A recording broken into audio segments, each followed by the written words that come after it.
Magandang gabi po sa kanilang lahat.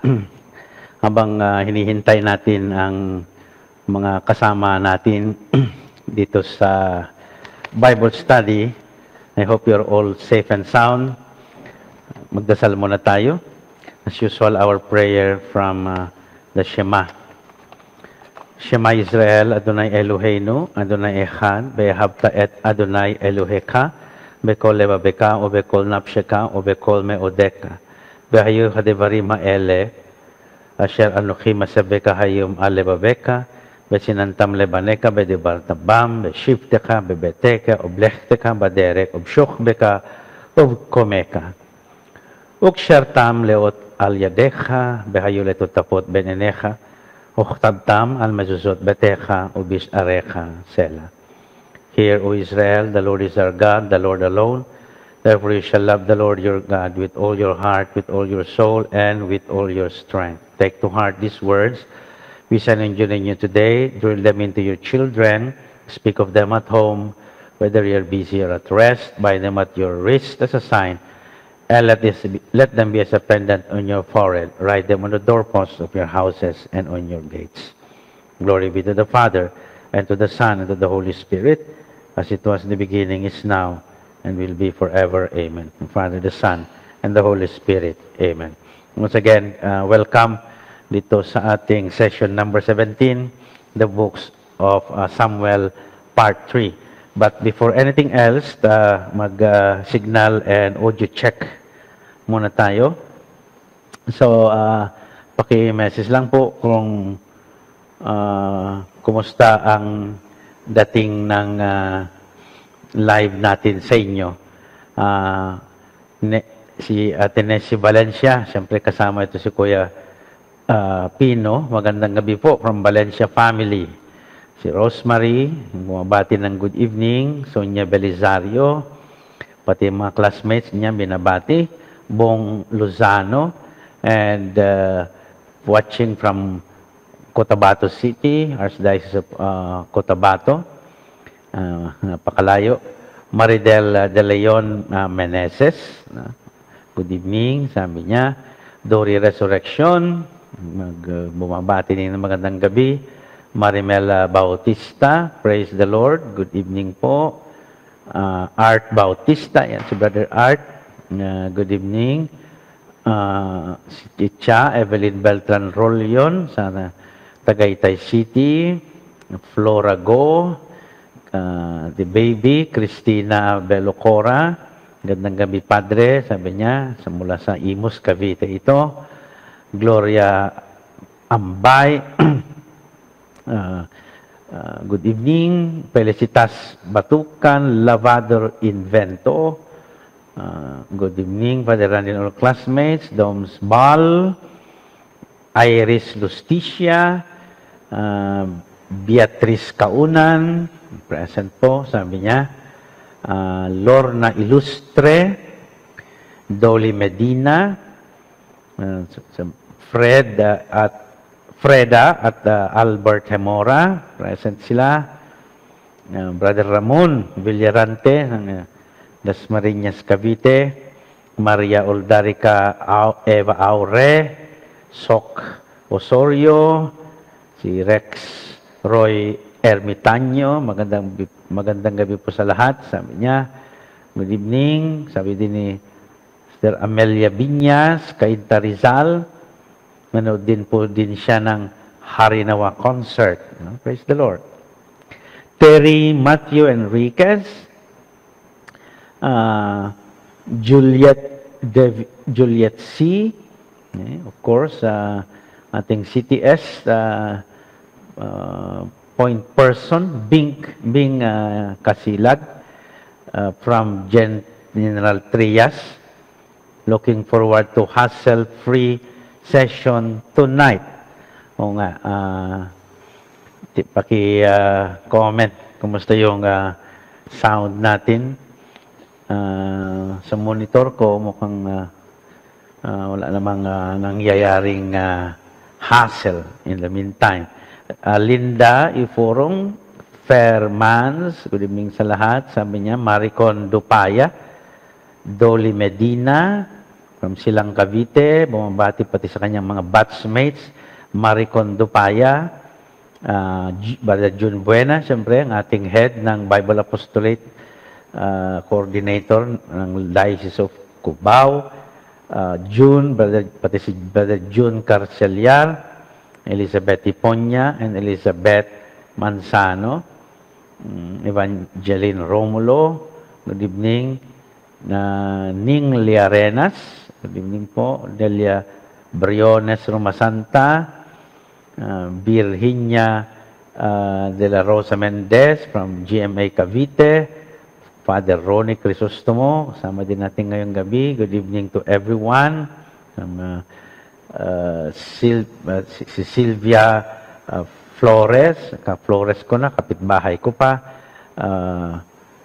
Marvil Ilyasos, may the Holy Spirit guide you always as you share the word of truth to us. Sabi ni Marvil, salamat po.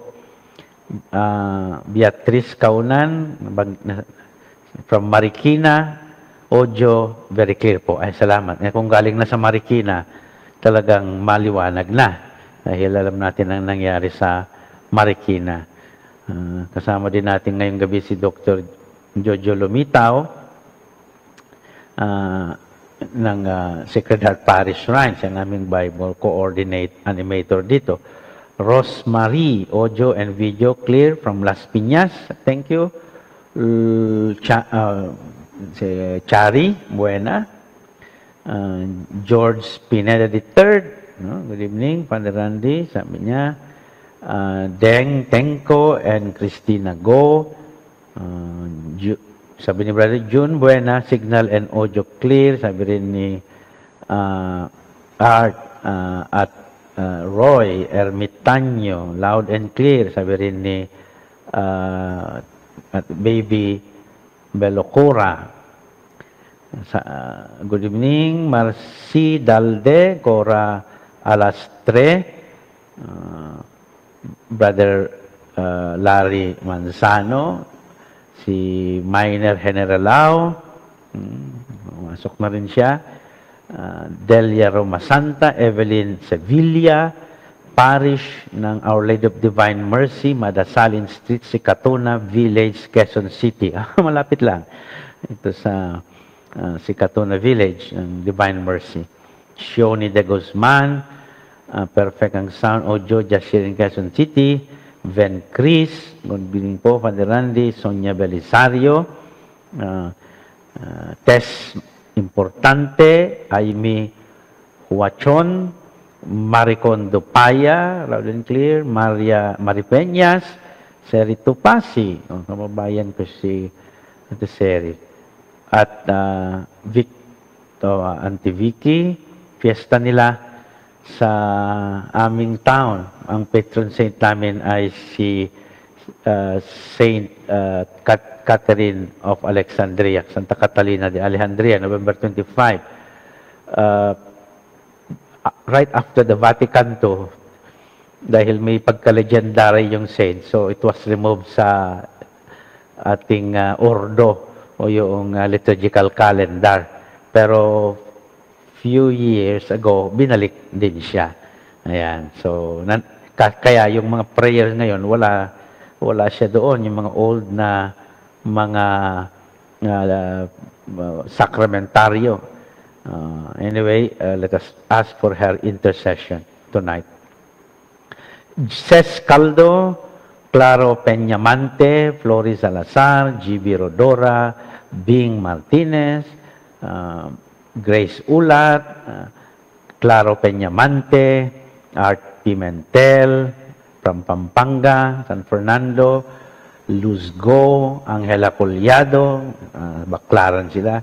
Kasama siyempre ang kanyang father, Mr. Collado, Peter Poso from Montalban, Rizal, Carmen Cao, Perla Pastrana, mula pa sa Palawan, from St. Luke Evangelist Parish, dating parokya ni Father Peter Vu, no? Nasa Roma na siya ngayon.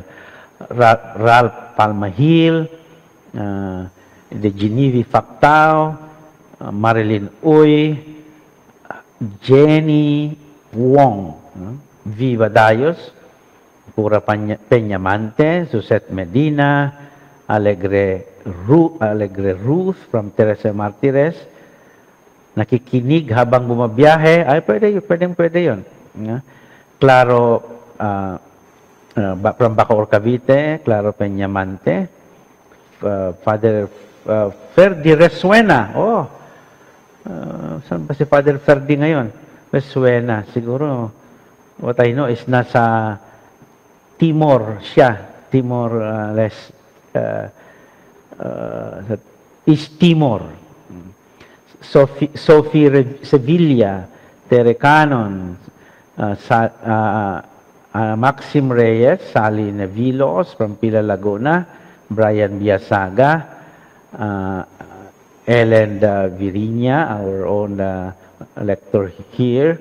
Sana signal daw remains steady. Oh, St. Catherine of Alexandria, pray for us. Sabihin na lang natin.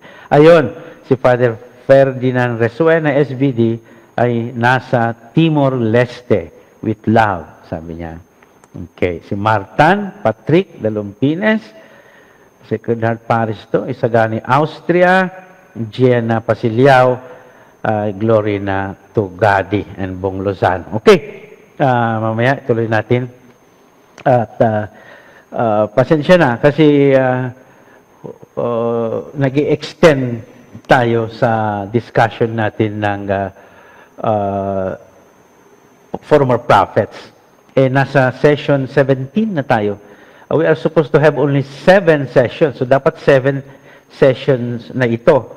Kaso talagang isang oras lang, minsan kukunti pa nga yung oras natin.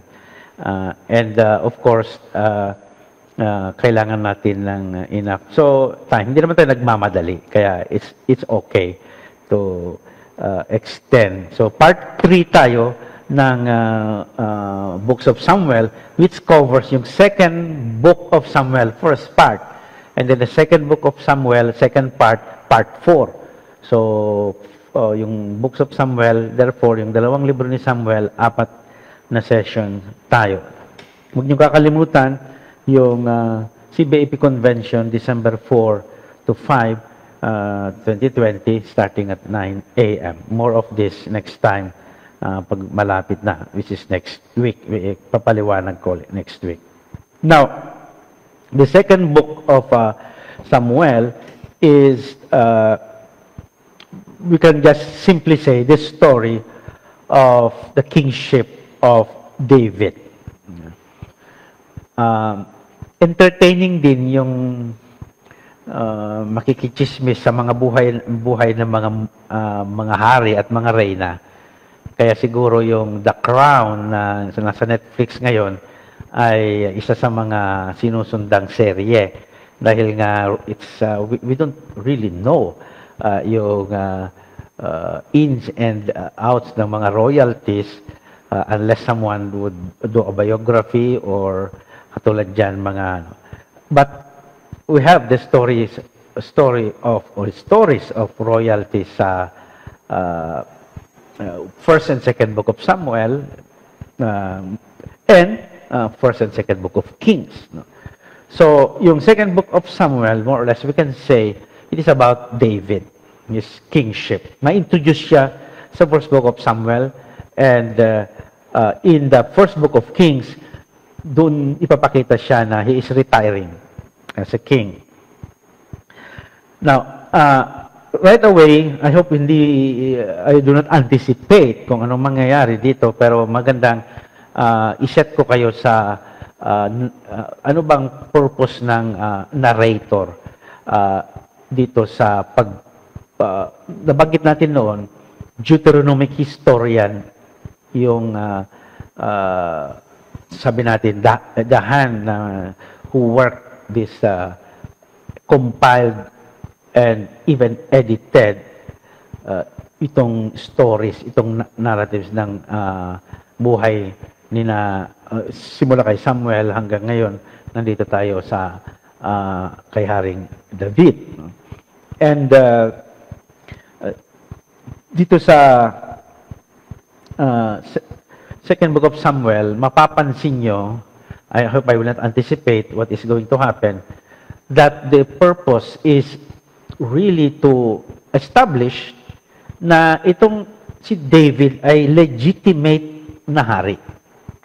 Remember, he is not the son of Saul. Na, 'di ba, ang royalty means dynasty. So, he is to be presented, he is being, propaganda in a way, parang propaganda, advertisement kay na hari. Something similar doon sa Crown. Pag titignan niyo, binabasa niyo yung pinapanood niyo yung The Crown, ano bang purpose ng mga writers o mga producers? Bakit nila inilabas yung gumawa ng first because the queen is getting older and older every day. And then sabi nila parang it is one way of putting up yung status ng monarchy na marami ngayon siyempre question, especially dahil it's a economic magastos to maintain a royalty, a monarchy. So, a legitimate king, but then he would also fail. And this will characterize kingship. Remember na sa unang-una pa lang, yung kingship, yung pag-request nila ng hari, may problema na. Di ba? Kay Samuel. No? The king will do this and do that. Gusto niyo pa ba magkaroon ng hari? Because the only legitimate king, of course, is God. He is the only king. So, David will fall. His kingdom, however, and this is unique, ito sa story, his kingdom will last forever. So he will establish a monarchy, a dynasty. His monarchy becomes a dynasty. Matatapos yung kay Saul, kaya nga sabi nga nila, the first king really of Israel is not Saul, but David, because he will start the monarchy until its katapusan in the second book of Kings. I will not anticipate this story, pero yun ang mangyayari, the fall of the Davidic kingdom. So let us see, kasi ipinangako kay David dito sa second book of Samuel, na yung kanyang kaharian, his kingdom, his throne, will be ad ulam, sabi sa Hebrew, forever. So, tignan natin yung mga highlights nito. So, nasa part 5 na tayo, noong 7th part na Books of Samuel. So, may part 6 and part 7. Nasa part 5 na tayo. And part 5 is chapters 1 to 8, the first 8 chapters of the second book of Samuel, and concentrating on the reign of David over a united Israel. Meaning, now he is a king over Israel. That's the main plot of this chapters, first 8 chapters. Backtrack muna tayo ng konti, no? Nung nakaraang week, we ended up with the decline of Saul until in chapter 31, his tragic death. Si Saul, Jonathan, and his brothers. Nasa giyera sila at the foot of Mount Gilboa. That's the name of the place in the northern part of Israel, and that's the, kumbaga the battle of the Tirad Pass, o mga ganon.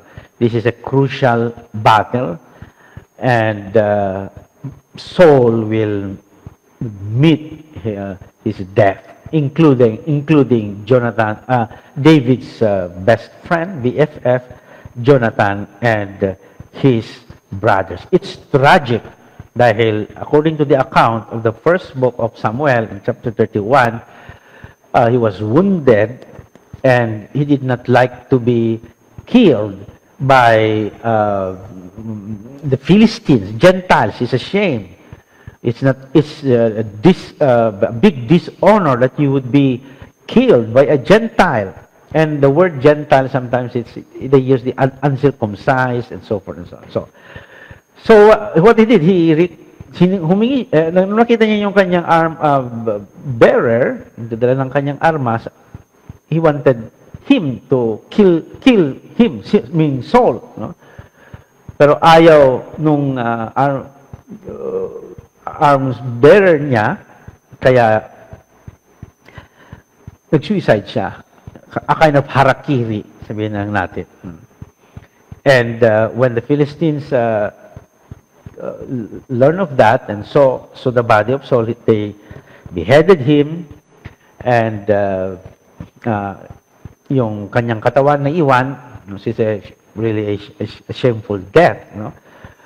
And this is the first time that we encounter ng ang cremation sa Biblia. His body was burned, no? Became ashes. This is the first time na nabanggit ang cremation. Although hindi practice ang cremation kasi sa Biblia. Now, there is another account which in second book of Samuel, no, a different account by an Amalekite who went to David para i-report yung nangyari. No. So, ang sabi ng Amalekite na ito ay nung nakita na yung nga wounded na si David, si Saul at matatalo na sila, he asked the Amalekite to kill him.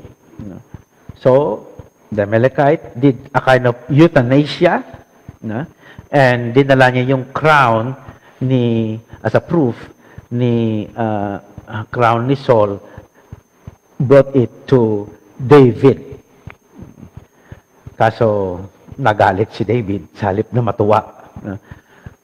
Nagalit siya, and even to the point that the Amalekite who was bragging about na siya daw ang pumatay, pero the other story is not. He committed a harakiri.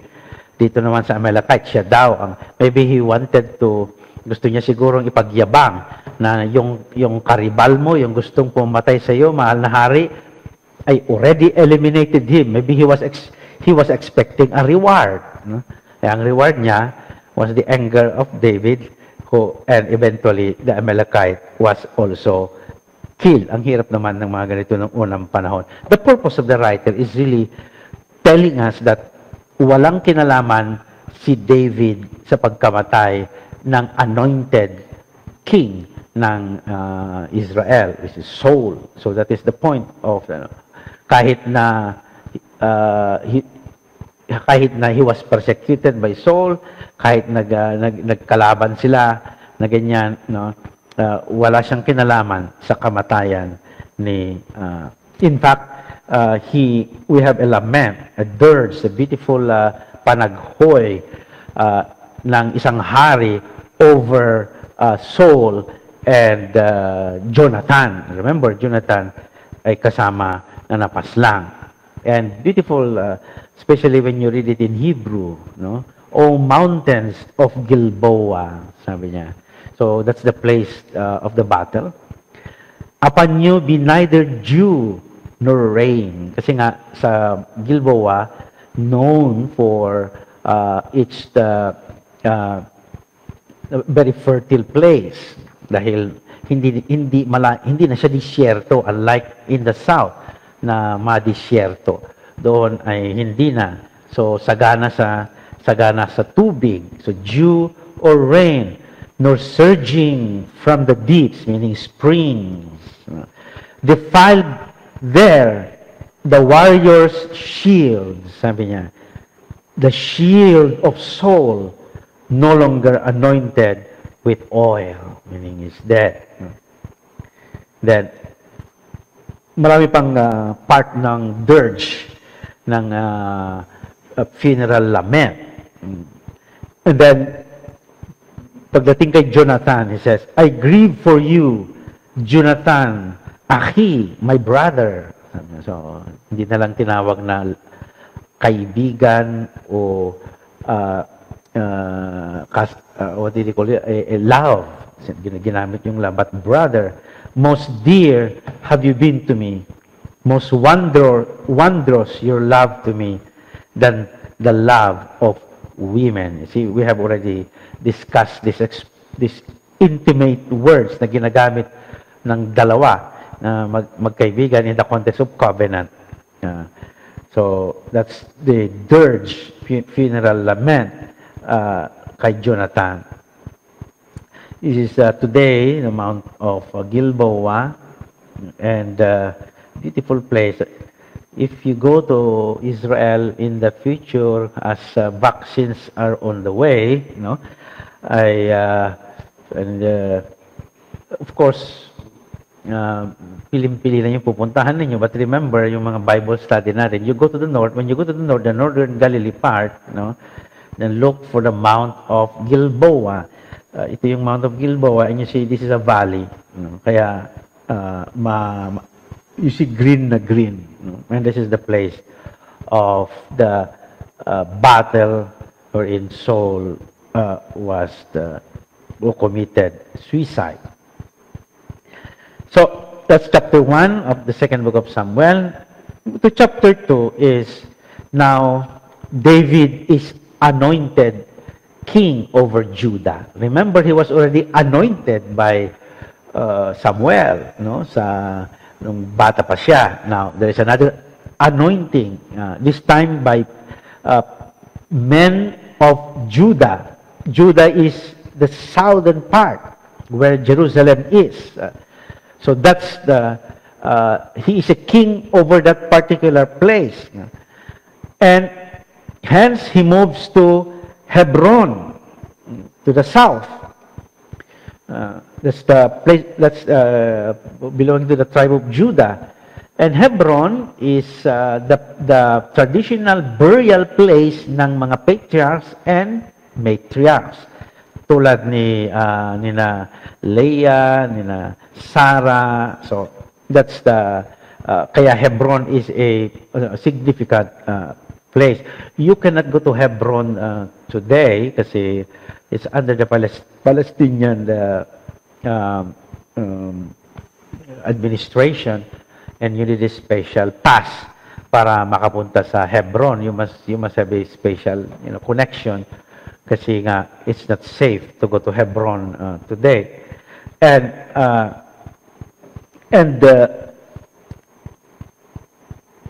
as we said a while ago, that the presentation is for the narrator is, yes, David is innocent of those crimes that he could have committed against any rival, and he is a legitimate king. So, but it doesn't mean na walang mga mag-challenge sa kanyang pagkahari. And so, the general of Saul is Abner. And nung na-anoint na hari si king na over Judah si David, you remember, may anak pa si Saul, And the name of the son of Saul is Ishbaal. Masamang pangalan niyang Ishbaal. Ish means man, Baal means Baal. So, Baal, Diyosan na Baal. So, pagdating mo sa Greek translation, and then also in the book of first book of Chronicles, kung saan i-rewrite uli yung history nito, papalitan yung pangalan na Ishbaal. Magiging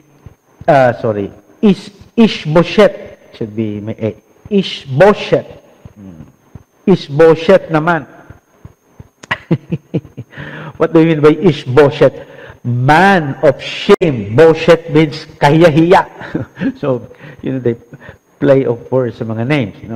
And General Abner, general of Saul, installed this son of Saul, Ishbaal, as king sa north. See, may problem na. The civil war is about to happen. Intertribal conflict. May dalawang hari. One is nasa north and one is nasa south, and which is the David.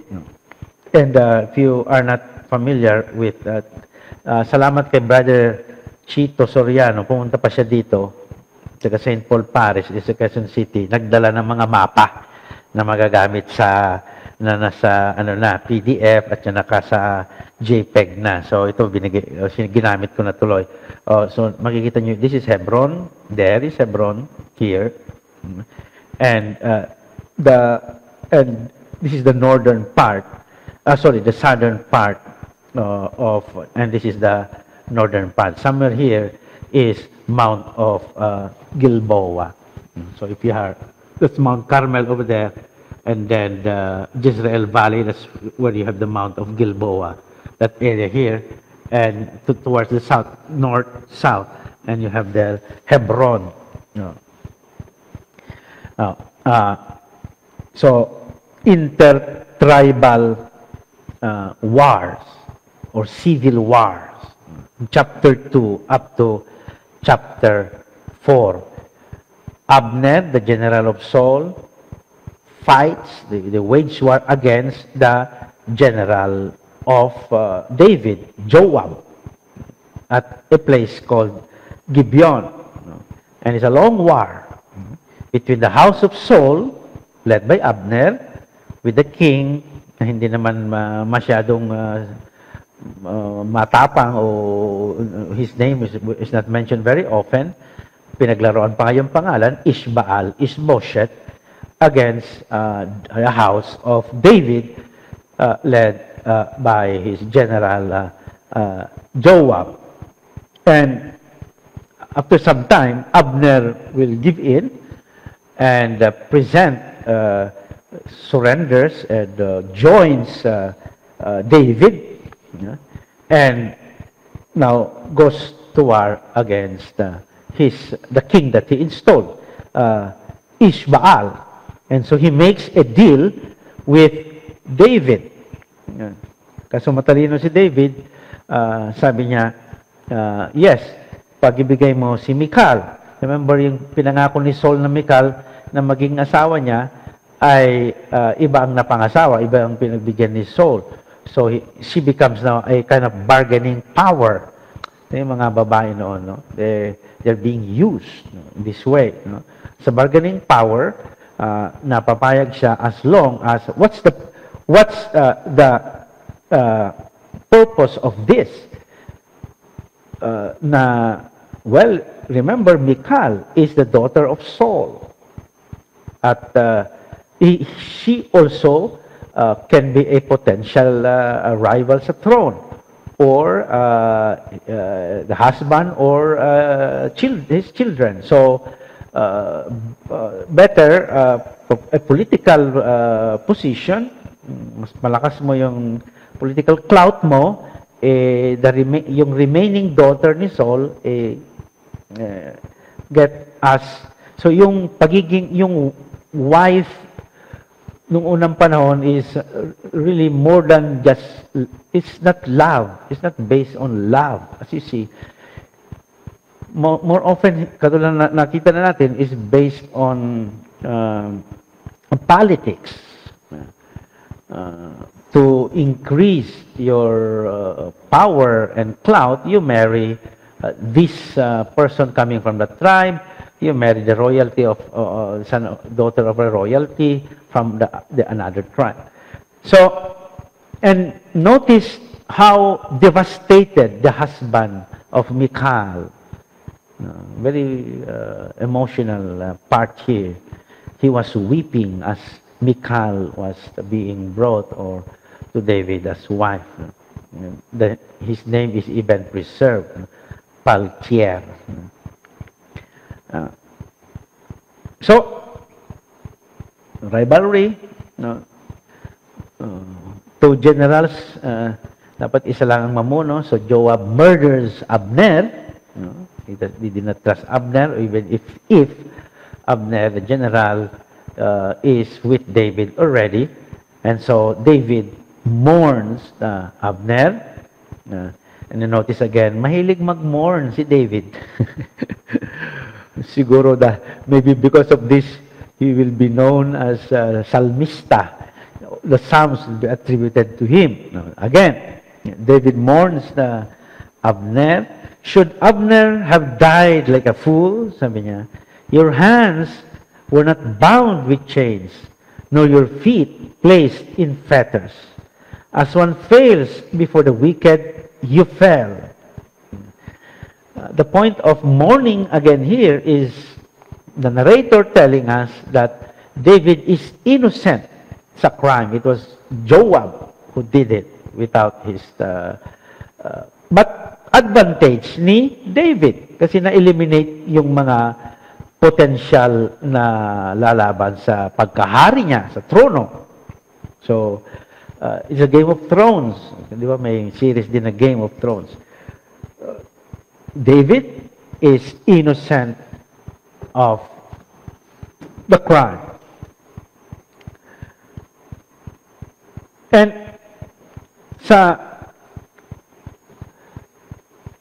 two would murder and even behead Ishbaal. That's Rechab and Baana, thinking na matutuwa si David.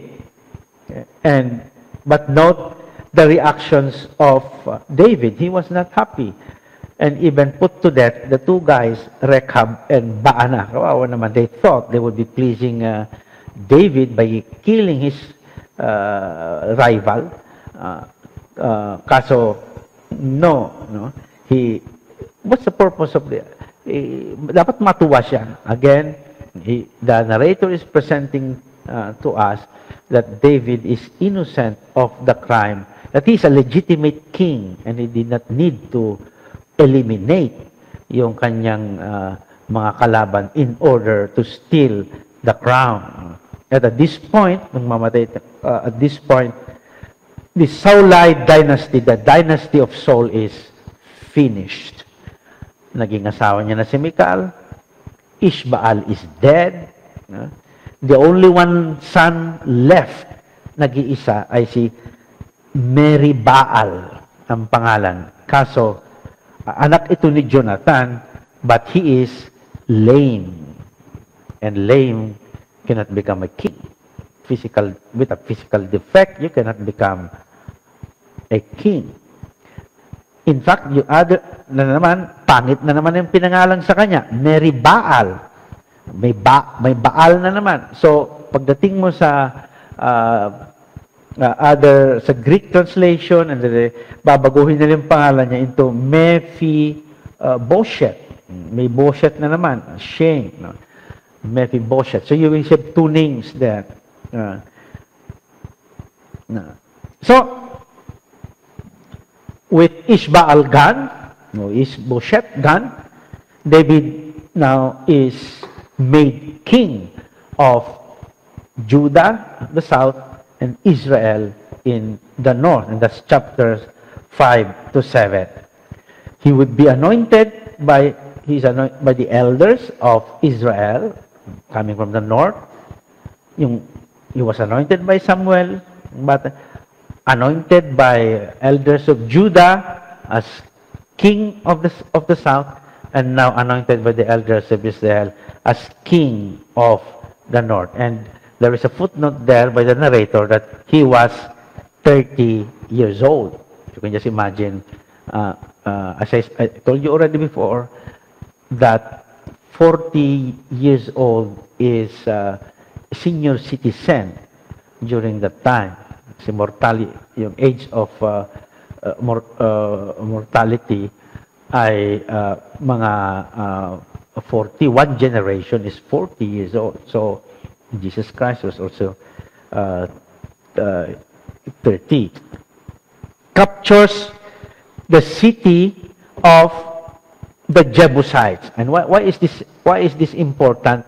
Because the city of the Jebusites is Jerusalem. So originally, those who inhabit that place, they were called the Jebusites. It's another tribe, a Gentile tribe. And he captures that as a strategic place, as a center for his kingdom. For those coming from the south, those coming from the north, not Hebron, and not also in the north. So it's a political strategy to have a one common place for your kingdom, a center, a capital. And this is the first time then that Jerusalem plays a significant significance as we know today. In fact, in that chapter, it's called the city of David. The city of David. Ir Shalom, city of peace. Actually, yung literal meaning of Jerusalem, Ir Shalom, city of peace. But it's also Ir David, the city of David. And the capture of the city, which is a political strategy to be at the center, to have a center wherein the tribes can be united, is part to unite the tribes. There is an epigram in that narration. There is a mention of the blind and the lame shall not enter the palace. Okay. And what is this epigram? What does that mean? The iver, the blind, and the piseach, the lame, sabi ni Hebrew, shall not enter the palace. Well, they would say that the many number of studies. What does it mean, this epigram? But one suggestion is it could be an oracle about the dynasty of David. That the blind is the last king of Judah was blind, or made blind by the enemies. That's in the second book of Kings, Zedekiah. We will have a discussion on him in a few more weeks after this. The last king is blind. So that stands for David. The Davidic is over, and the last king was blind. The lame, the last son of Saul is lame, and that is the Mephibosheth or Meribaal. So it is a kind of sabi natin prophecy or foreshadowing that someday this dynasty, monarchy, is going to end as well. This is the Jerusalem during the time of David, as the drawn, imagined by artists. There is a mention of Millo. What is a Millo? It's not the Milo. Millo is a fortress made of stones. So that was established by the Jebusites to defend their city. So the term is called Millo, or fortress made of stones. Maybe some kind of a parang pader siguro to defend them from the enemy. And from there, itatayo ni David ang kanyang city. And nababanggit din yung Kidron Valley, kung saan pupunta, minsan dyan dadaan si David sa Kidron Valley. Remember, Kidron Valley was also mentioned sa Gospel of John, sa pagpunta ni Jesus. Kasi pagpunta mo sa Kidron Valley, nandun yung Gethsemane. Nandun yung garden of na kung saan si Jesus had his last moments in prayer before his passion. So that is you see that a city would have to be fortified, we should have walls, as I explained already before. Now, this is Kidron Valley today. No? There is the Milo. Well, maybe this is a reconstruction of the Milo. And the valley. Okay, of course, you are looking from Jerusalem, the city. Imagine I'm in Jerusalem, I'm overlooking the valley. Dito sa valley na ito, dyan dadaan ka, pag pupunta ka ng Bethany, dadaan mo itong valley na ito, yung kina Lazarus. And you have the Gethsemane also. So it's a significant place in the Kidron Valley. Back to David, in order to make it a religious, matalino si David is a political strategist. No? So, para magkaisa yung mga tribes na nag-aaway-away, let's have a common center. That's a political move. Another is so that meron lang, there should only be one place of worship para ma-unite. So, what did he do? He brings the ark. Kalimutan natin na may ark pala, but you remember we have the so-called ark narrative. So, idagdag niyo yung chapter 6 dun sa ark narrative natin sa first book of Samuel, kung saan binubat-buhat nila yung sa war. No? And so, he brings the ark where? To Jerusalem, to the center, to the capital of his kingdom. Yeah? So, Jerusalem now becomes both a political and religious center, uniting both the northern and the southern tribes. In fact, it was so celebratory, masaya yung pagdating ng ark na napasayaw itong si David. Scandalous dance. Na-iskandalo si Michal na nagsasayaw siya ng siguro nakahubad o ano man, hindi man sinabing nakahubad doon, but the shameful dance before people, before women. Anong sabi ni David? I was dancing before the Lord. Minsan kasi, especially sa Cavite, may mga arguments kung kailangan ba, bawal ba magsayaw, etc. sa loob ng misa o karakol, ganyan. Pinag-uusapan yan May mga conservative side, mayroong, but I was wala namang, doon sa province namin, pagdating ng mga fiesta, wala namang ganong sayaw na mga karakol, kundi nagro-rosary na nagpo-procession. Ito was only in Cavite, nung ganito pala, pag fiesta nila, talagang napakasaya, pati sa loob ng misa ay nagsasayaw ng karakol. At nung first time, na-invite namin he was already the bishop ng Imus, si Cardinal Tagle, he was our bishop, na-invite namin sa fiesta sa Dasmariñas, and to my surprise, siyempre, mga pari kami, kahit nagsasayaw yung mga tao, kaganon ka lang, nagdadasal, pero suddenly, bishop, he was bishop then at the time, danced the karakol, Bishop Tagle. Anong magagawa mo yan? Mapapasayaw-sayaw ka na din. So, you can always say, I am dancing before the Lord, like David. So, that's the story there. And, but it's really a political move. And it's to unite the tribes, politically and religiously. Later on, magkakaroon ng iba pang meaning ang Jerusalem, as we know. So, the last point there is a note that Michal was childless. Walang anak.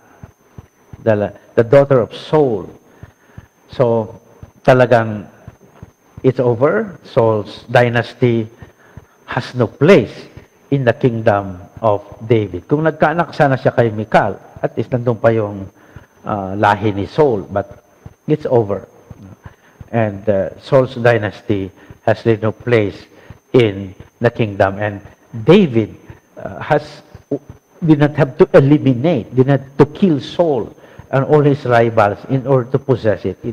It is really pointing to the fact that the narrator is telling us he's innocent of that, and he is a king because of divine grace, of divine anointing. Prophetic comes now, chapter 7.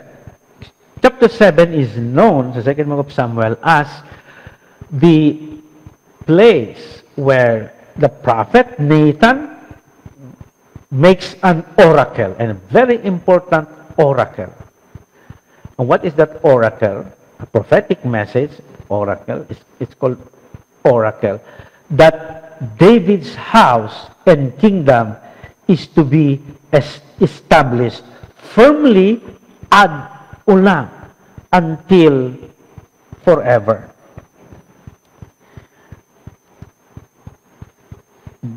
David's house is assured by that oracle na magpakailanman ang kanyang kaharian, dynasty. So, we know what happened to the kingdom of David. It ended in the second book of Kings.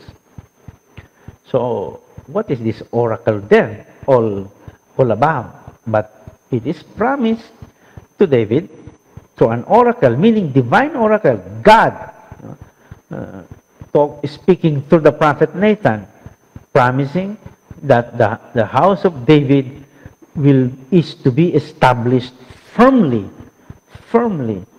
ad ulam, until forever. Kung may forever man, ito yung forever. So, very important, kasi panghahawakan ito hanggang ngayon. Yeah. Pagdating natin sa New Testament, madali nating na-solve ito kasi yung king na sinasabi natin na kingdom na forever, kay Jesus. That's the reason why he is called Son of David. He is called, he goes to Jerusalem, the city of David. He is also his city. He is born in Bethlehem, David's birthplace. Mary is from the tribe of Judah. Joseph from the tribe of Judah. All these connections with David. Our Lord must be connected with him in order to, let's say, see or maybe clearly that this is the Messiah and his throne is forever. We just celebrated yung Christ the King. So without David, you will not understand what's the meaning of Christ the King in its theological manner, in the theological way or biblical way.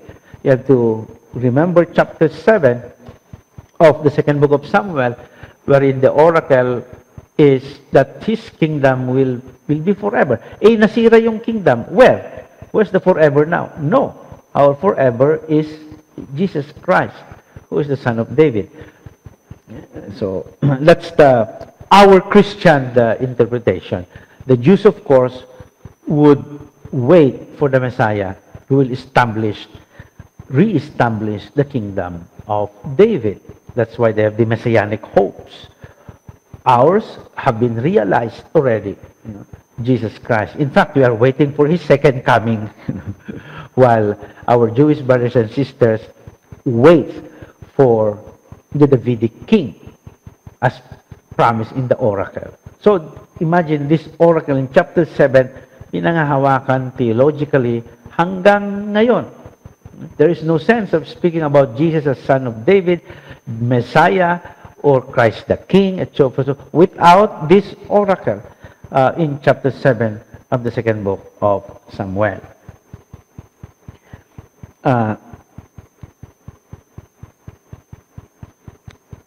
In chapter 8, we have a kind of summary of the extent of, bakit naghang na?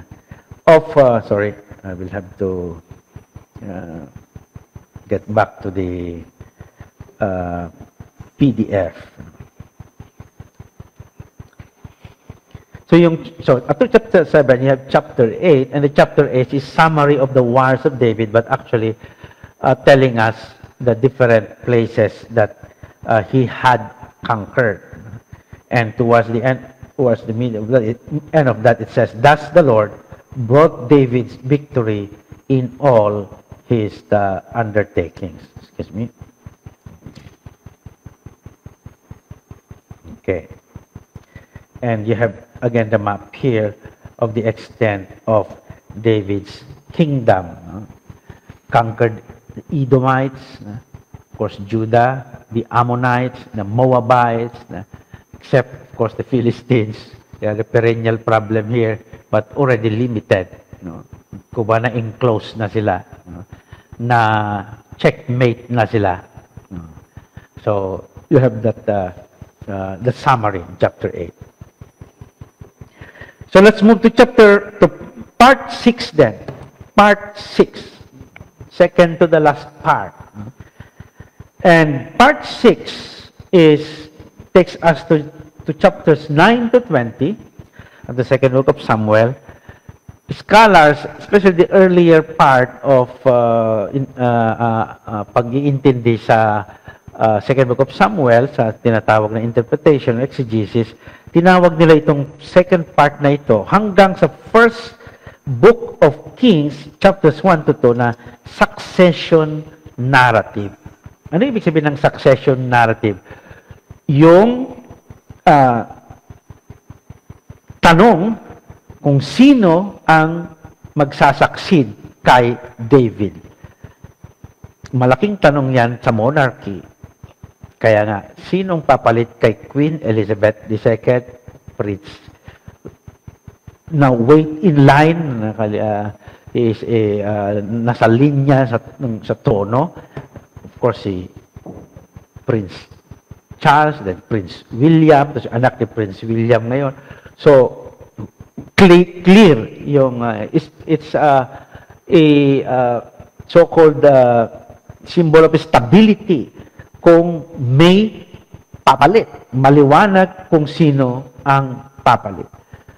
So, well, hindi pa naman matanda si David. He was, as we said, 30 years old nung in-install siya na hari. But part of the question of monarchy is who is going to be the next king. So that part then answers the question, the so-called succession narrative answers the question about who would succeed him.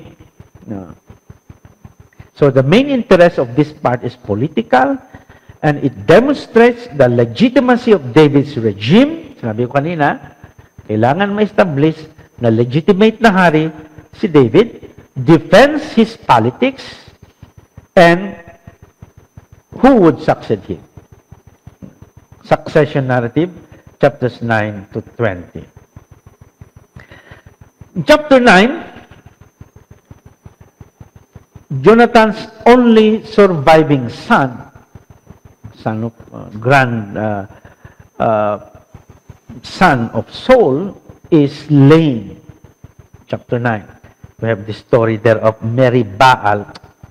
Sorry, should be Mary Baal. No? Or Mephibosheth. Binago. Pareho pa rin na pangungutya. Mary Baal. Baal means the Baal. Mephibosheth. Bosheth means chain. So, he was lame in both feet. But, siguro nga, because of his friendship with Jonathan, David promised that even if Meribaal is lame, he will always eat at David's table. But he will never be a king. He could not succeed to be a king. Chapter 11 is the famous affair with Bathsheba. Now, again, chapter 11 with the sin of David, the question then would be, is David really legitimate as king? And what will happen to his kingdom after this sin? I know you know this story, so I will not dwell with that na matagal, itong famous Bathsheba affair. But towards the end of that desire or lust ni David, it says by the narrator, but in the sight of the Lord, what David had done was evil. It was not just an adulterous relationship, but it was murder, because he orchestrated the murder of the husband of Bathsheba, Uriah. So, what in the sight of the Lord, David had done, what David had done was evil. What would happen now to the kingdom? Because it's the Lord making a judgment now here that it was evil. And when you follow the story, this chapter 2, second book of Samuel, chapter 11, parang yung buhay ni David, nung sisimula pa siya, ay paakyat, no? Rise. Pero pagdating mo dito sa peak ng kanyang career, he commits that terrible sin, evil in the sight of the Lord, and magsisimula yung downward turn ng kanyang kingdom at kanyang buhay. So, pababa na yung kwento din tungkol kay David. So, kumbaga itong part na ito is a crucial point sa hindi lang sa career ni David o sa monarchy ni David, but also as a person. Now, so violating the commandment, as we know, if you violate the commandment, according to the book of Deuteronomy, if you do evil, you are blessed. If you do evil, if you do good, you are blessed. If you do evil, you are cursed. That's retributive wisdom or traditional wisdom. So comes now in chapter 12 the indictment. Who would tell the king na he did what is evil in the sight of the Lord? We know he did evil because the narrator told us, but we are not in the drama. We are not in the story. We are spectators. We know what's happening. Pero with David, he does not know. He knows it is evil because it's violation of the Decalogue. Thou shalt not kill. Thou shalt not commit adultery. And now who is going to tell him? And this is then a tradition that it would be started, that whenever a king is forgetting, malilimutan niya yung kanyang tungkulin to protect the law, to guard the commandments, the Torah, ang magkikritik sa kanya ay prophet. And we will have this tradition. You have later on Isaiah, and Jeremiah and other prophets na, God willing,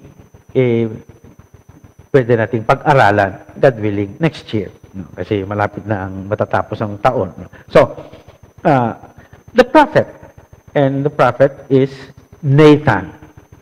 And how would Nathan disclose yung sin ng hari? He was the hari. Tignan niyo si Trump. Hirap na hirap sila magsabi na natalo siya. So, yung makanyang mga, what do you call this? Mga advisors, so-called advisors, mga Republicans na may mga ano, nobody is brave enough to tell him, sir, talo ka talaga sa election.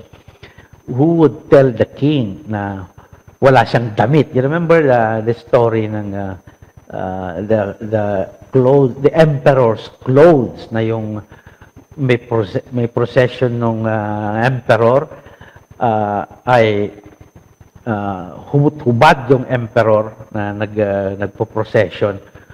Pinupuri siya ng mga tao. Ang ganda ng damit ng emperor, sinasabi nila ng mga tao kasi walang matapang na magsabi na hubad ang emperor. No? So who would, an innocent kid, no, would say and shout, "Oh, the emperor has no clothes." Naive, pero true. So, Nathan, the prophet, tells a parable. And you notice already here, the power of a parable. And Jesus will use this way also, itong method na ito of bringing out his message through parables. No? So, he tells and this is one parable in a story, kwento-kwento lang, no? Pero is crucial sa buhay ni David. He makes here a decision. And what is the parable about? You know, the parable na meron siyang tupa na mahal niya, yung taong mahirap, no? Yung mayaman naman, napakarami niyang tupa, nung magparty yung mayaman, yung pangtupa ng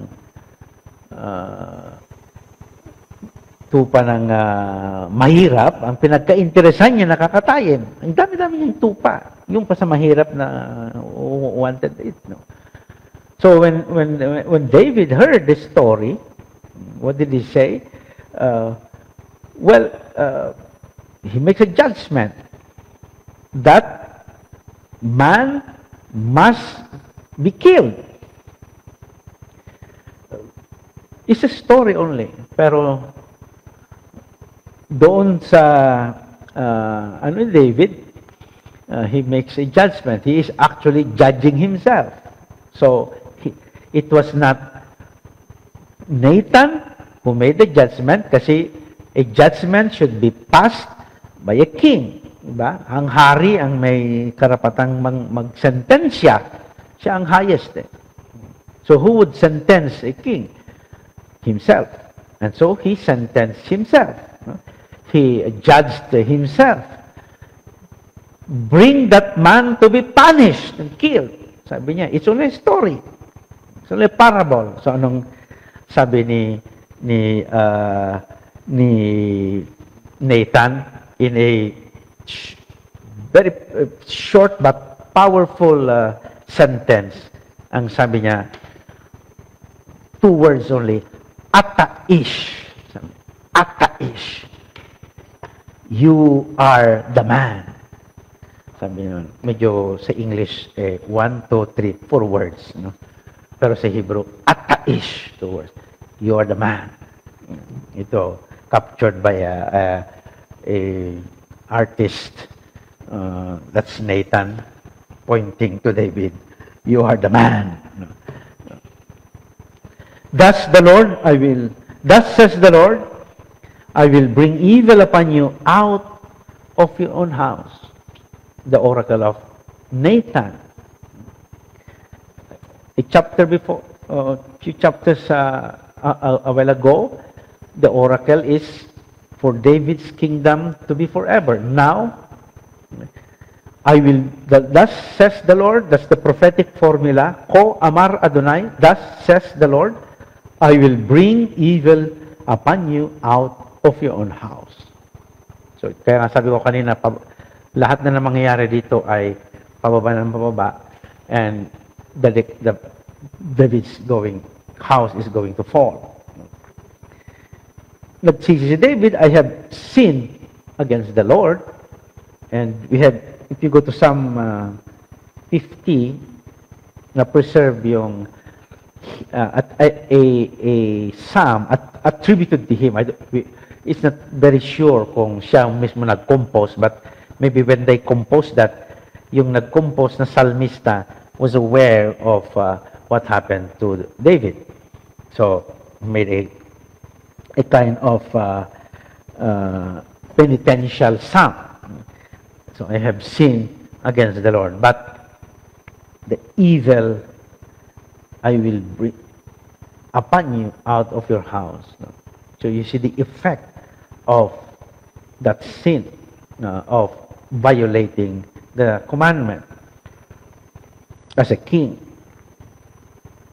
So, now we are not surprised that the firstborn son of Bathsheba was unnamed, we don't know his name, and dies. Son of Bathsheba and David. They are blessed with a second son, and he was named Solomon.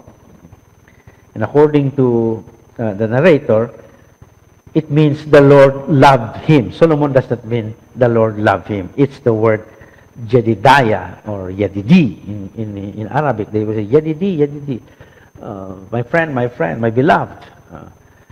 Jedidiah, or the Lord Yahweh loved him. Solomon maybe comes from the word shalom, maybe peace, and a child of peace or whatever. So, we will have Solomon in the second book, in the book of Kings. Now, as I said, pababa ng pababa ang house of David is going to decline. And chapter 13 is indeed another scandal in the house of David. Amnon, okay, son of David, would rape Tamar, a daughter of David. And that's chapter 13. It's good to read chapter 13 like an anatomy of rape. And let's see chapter 10, because it's full of pathos here. Madamdamin ang mga nangyayari dito sa chapter 10. And those who know Hebrew, yung chapter 13 na yan ay even the prose napakaganda. No? Maganda pero pangit ang story. I mean, pangit yung feeling, yung damdamin niya. But the Hebrew words used were really carefully crafted. Tignan niyo yung how they were introduced, the characters, in a chiastic manner. I am translating this literally from the Hebrew, not from the translation of the English. To Absalom, son of David, just the Hebrew, a sister beautiful, with the name Tamar, and desired her Amnon, son of David.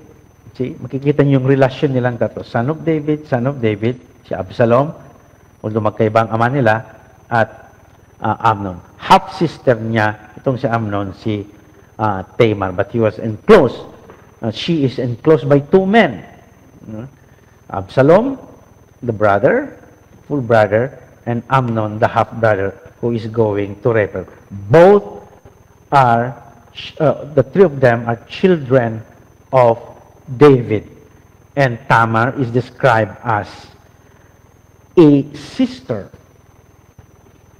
Beautiful. Yeah. And so, Amnon do you call that, lust or desire so much, obsessed with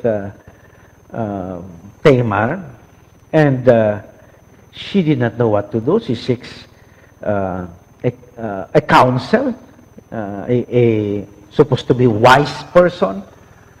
His name is Shimei, who was the nephew of David. He was described as Hakam, wise, Hakam me'od, very wise, but wise in the sense of crafty, or what kind of wisdom is this? No? Tinuruan niyang paano mahuli si Tamar, magsakit-sakitan ka para papasok sa kwarto mo, dadala ng pagkain, doon mo rape. Something like that. What kind of wisdom, piece of wisdom is that? So it's a so-called insult to what wise really means. So the narrator is actually making an irony. No? When Shimei, the supposed to be counselor, na magsasabing, hindi tama ang gagawin mo. It's evil in the sight of the Lord. It's a crime. Don't do it. No? But coach him what to do. So, when they were already in the room, with the food, dahil sakit-sakitan yung si Amnon, notice, dito sa part na ito, ang daming mga so-called interventions ni Tamar. And we have to pay attention to what women are saying in the Bible, because seldom that they are allowed to speak in the Bible, especially in the Old Testament. Kaya pag may nagsasalitang babae dyan, sabi, stop muna kayo, analyze what they're saying, because it's a patriarchal world. No? Those who made the Bible are men. I mean, those who wrote, compiled, are most likely men. And so, you would not expect for them to allow women to speak in their narratives. No? But when they speak, they should make sense, and they make and they tell us can tell us a lot of things, because they rarely are allowed to speak sa mga narratives na ganito. So let us see what Tamar objects to what Amnon, his half-brother, is going to do to her. No, my brother, she says, do not violate me, for it is not done thus in Israel. Do not commit this terrible crime. You see the series of not, al in Hebrew, or law in Hebrew. Law, my brother. He calls his Amnon my brother. Achi, lo achi. No, my brother. Do not, law violate me, for it is law not done in Israel. Law, do not commit this terrible crime. Crime here is the word nebala in Hebrew. You remember, we have the name Nabal, yung foolish na husband ni Abigail, no? Si Nabal, which means fool, no? So this is the feminine form of Nabal. It could be foolish, or terrible foolishness, terrible shame, sabi ng ibang translation, or that foolishness is really leading also to what is a crime, because incestuous relationship is condemned in Leviticus 18 verse 9. If you read that part, it's a strong condemnation on incestuous relationship. Although there were many exceptions of that, like Abraham and Sarah. And later on, even after Leviticus, there are cases of nag-asawa ang magkapatid o half. Ito, si Abraham and Sarah, clearly, she is my sister, sabi pa niya nga doon sa hari. So, that's why later on, sasabihin she goes into that. makiusap si Tamar, using that tradition that even if it is a crime, sabi niya, so please speak to the king. He will not keep me from you. Meaning, why are you going to violate me? You can take me as your wife. It's possible. So, siya pa ang nag-coach kung na pwede. Kasi nga, may mga cases katulad Abraham and Sarah and other cases of a brother and sister getting married. Although it is condemned, it is prohibited, it's prohibited in the book of Leviticus. So, that piece of wisdom na dapat ibinigay ni Shimea na matalino daw, very clever, should have been given by him he does not have to violate, he does not have to rape, forced Tamar. Pero, no, si Tamar pang magsasuggest, magbibigay ng wisdom na dapat niyang gawin in a legal way. So speak to the king. He will not keep me from you.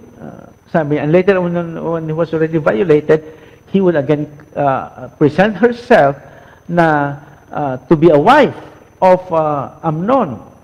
So ang tawag ng isang biblical scholar dito, and if you have time, you can get hold of his book. Si Phyllis is a tribal. And this is a book na nag-create ng a lot of interest at that time, early 80s, kasi nga he-analyzes yung mga text of terror, yung mga scandalous text, especially against women. Kaya ang tawag niya sa literary feminist readings of biblical narratives. At isang chapter doon ay on Tamar, the rape of Tamar.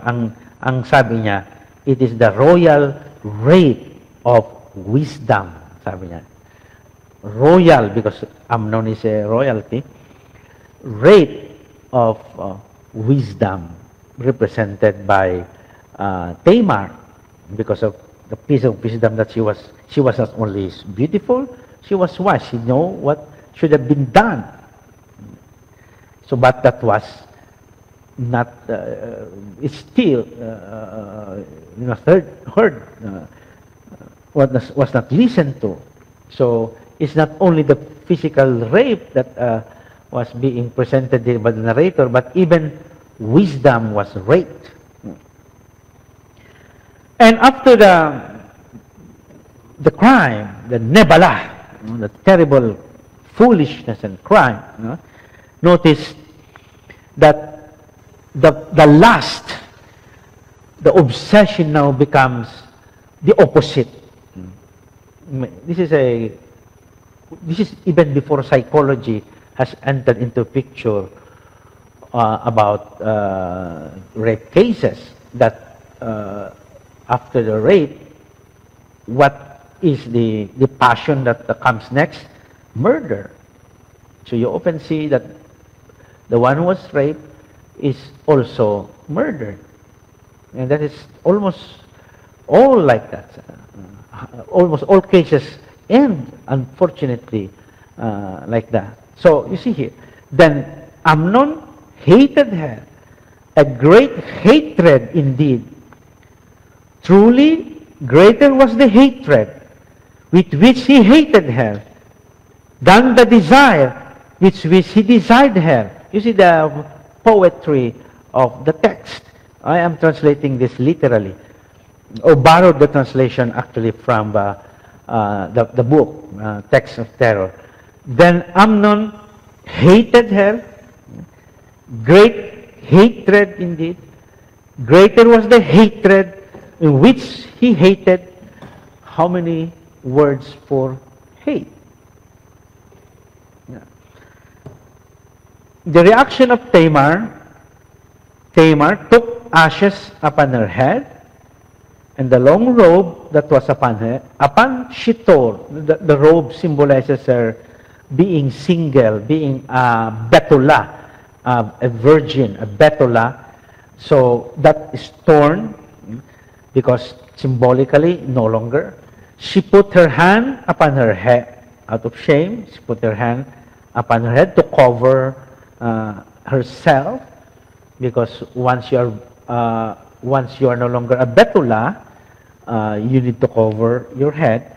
And she went out. She wept. Notice how the narrator describes the anguish and the devastation of Tamar. And if you are a storyteller, narrator, it's easy to dramatize them, as we see in dramas. But when you're a writer, those who are writers here, like Bing Martinez, they would know you have really to choose the words, no? You select words that are not very many words, but words that even in one or two words only, but could capture the pathos. I mean, the pathos, no? The passion that is embedded in what's happening in the story. The reaction of Absalom, the brother. And Absalom, her brother, said to her, "Was Amnon your brother with you?" So she has, even if it's only here, you see already that the lines here is, from the lines, you feel that Absalom is angry. "Now, my sister, be quiet. Your brother is he. Do not take your heart this deed." So his counsel is, tumahimik ka lang. Dahil kapatid mo siya. Your brother is he. But we know that later on, that Amnon is actually plotting something against Amnon. But here you do not see it in the poetry, but you can read between the lines. He calls Amnon your brother. Your brother. It's not my half-brother, but your brother, meaning rejecting him already here. And Absalom did not speak with Amnon, either evil or good, so he was quiet also. But, according to the narrator, Absalom hated Amnon on account of the deed that he raped Tamar, his sister. So, he was just waiting for the opportune time. Kaya 2 years later, Absalom plots Amnon's assassination, thus removing a rival to the throne as well. So, he was, naghihiganti siya, pero sweet revenge, dahil pag namatay na si Amnon, siya na ang next in line kay David, potential king. You remember, the succession narrative is about who is going to succeed David. So you have the house of David na nagka-crumble. Sabi nga ng notice yung reaction of David, yung reaction ni David. He became very angry. However, he did not rebuke Amnon his son, because he loved him, since his firstborn was he. David was what? As if he was the king here. He did not know what to do. He was powerless. So makikita mo na yung weakness ni David. David na who was our idol pagdating kay Saul, decisive sa mga battles, but pagdating sa mga anak niya, he did not know what to do. So see, the weakness of David is now being unmasked, being revealed here. Kaya sabi ko kanina, from the violation na ginawa niya sa chapter 11, pababa na ng pababa, ang description sa dynasty at pagiging even the person of David. And chapter 13 is, sabi ko kanina, you might want to read that part not only as anatomy of rape, but it's really a anatomy of the different crimes sa house of David. Meron pa namang, do not think of the David's tea house, that's a different David's house, meaning the dynasty of David, kingdom, the monarchy of David. And what do you have then in chapter 13? Spectacular crimes. Karumal-dumal, as we say it today. No? Rape, fratricide, killing of your brother, incest, and abuse of power. And according to a commentary, it is actually a prelude, no? Ang patikim, umpisa ng revolt of a son of David, Absalom, na lalabanan niya ang kanyang father. Again, what is the issue of the succession narrative? Who is next in line after David? And here comes now, na-eliminate niyo yung ibang Absalom enters into the picture. Kaso, itutuloy na lang natin next week.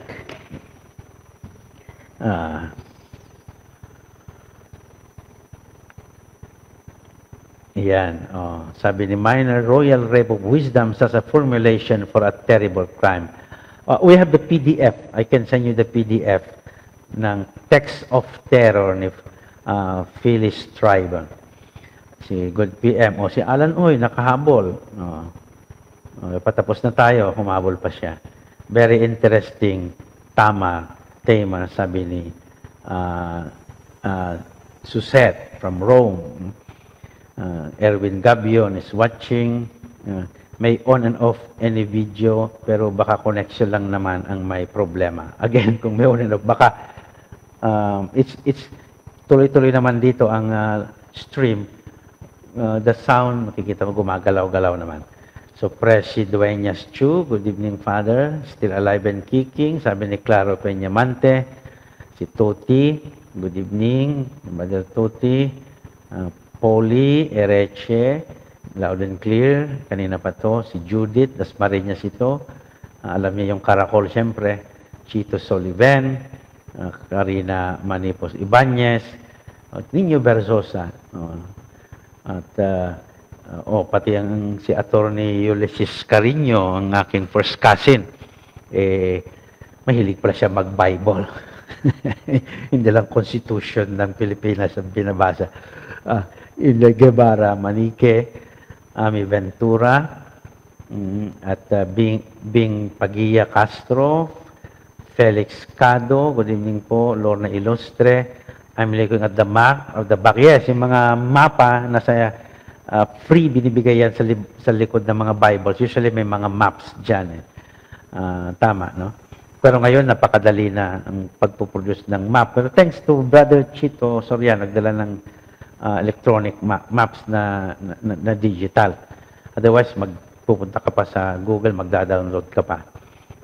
Si Joy Bautista ng San Jose Mindoro, kasama din, nakahabol after the rosary, sabi ni Lorna Baltasar, at Anita Ong Abad, Gabi Amparo, estudyante ito ng UST, Reginald Macaraeg, nandiyan na si Brother Chito Soriano, good evening to all, sabi niya. So, okay, so let us, I hope I did not end itong gabi na ito with a scandalous and sad note.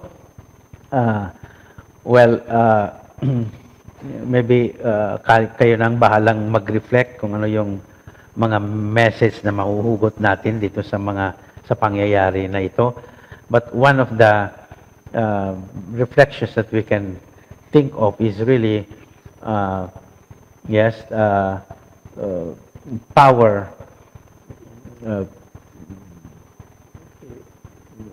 is limited. We know that human limitation. And so yung abuse of power cannot be forever. At alam natin yan sa history ng mga kaharian katulad ni David. Even the best warrior in David, lahat ng kanyang accomplishment. Chapter 8 is the summary of his wars where he was very successful. But then pagdating mo ng chapter 11, simple control of your passion. Hindi kaya. You have a control over other people, over other nations, but you cannot control yourself. So what is that? Okay? So, see you next meeting, and may the Lord keep you away from COVID-19, away from all harm and danger. And may the Almighty God bless you all tonight, the Father, the Son, and the Holy Spirit. Good night, and this is Father Randy Flores of the Sacred Heart Parish Shrine here in Quezon City, and also at the same time, Bible Director of the Diocese of Cubao Biblical Apostolate. Good night.